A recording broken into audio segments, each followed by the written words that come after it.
Hi friends, this is sorry cinema bus அப்டேட்டில் ஒரு லேட்டஸ்டான ஒரு அப்டேட்டோடு வந்திருக்குங்க.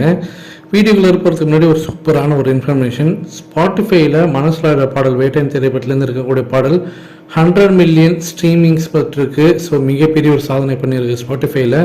ஸோ மனசுல பாடல் பார்த்தீங்கன்னாக்கா அது ரிலீஸ் ஆன டைமில் பயங்கர வைரலாக இருந்தால் சொல்லணும்.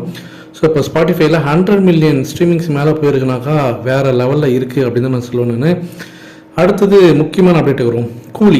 கூலி படத்தோடைய ரிலீஸ் செய்தி பற்றினாக்கா எல்லாருமே ஒவ்வொருத்தங்க ஒவ்வொரு கருத்தை வெளிப்படுத்தினாங்க. சம்மர் அப்படின்னு சொன்னாங்க. சம்மர்னாக்கா ஏப்ரல் மே ஜூன் கடைசி வரைக்கும் கூட வரும் சம்மர்ன்றது. ஆனால் இப்போ சம்மர் கிடையாது, ஆகஸ்ட் மாதம் வருது, ஜெயிலர் போல் ஆகஸ்ட் மாதம் சென்டிமெண்ட்டில் விடுறாங்க அப்படின்ற மாதிரி சொல்கிறாங்க. இது ஒரு பக்கம் போயிட்டு இருக்கும்போது இந்த படத்தோடைய பிஸ்னஸ் ஒட்டுமொத்த பிஸ்னஸையும் சன் பிக்சர்ஸ் முடிச்சுட்டாங்க அப்படின்னு தான் லேட்டஸ்டான தகவல். அவங்களுக்கு இப்போவே பார்த்தீங்கன்னாக்கா ஒரு ப்ராஃபிட் ஜோனில் தான் இருக்காங்க.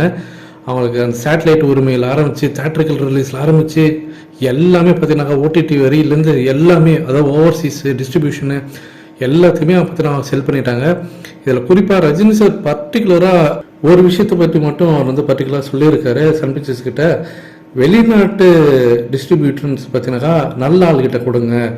ஏன்னா போன தடவை வேட்டையின் திரைப்படம் பார்த்தீங்கன்னாக்கா லாஸ்ட் மினிட்ல தான் அந்த வெளிநாட்டு உரிமை கொடுத்துருந்தாங்க. அதெல்லாம் அமெரிக்காலலாம் ஒன்றும் பெருசாக ப்ரொமோஷன் பண்ண மாதிரி தெரியல, பெருசாக அவங்க நிறைய லொக்கேஷன்ஸில் படத்தை ரிலீஸ் பண்ண மாதிரி தெரியல, கொஞ்சம் சொதப்பிட்டாங்கன்னு தான் சொல்லணும்.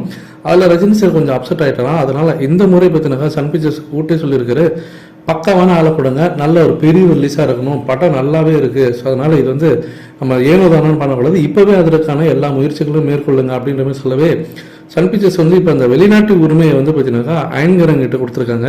ஸோ அவங்க ஏற்கனவே பல படங்களுக்கு ரஜினி சாரோட படத்துக்கு வெளிநாட்டில் ஃபுல்லாக அவங்க ரிலீஸ் பண்ணி அவங்களுக்கு நல்ல அனுபவம் இருக்குது. ஸோ அதனால் பெரிய லெவலில் இந்த படத்தை ரிலீஸ் பண்ண போகிறாங்க வெளிநாட்டில்.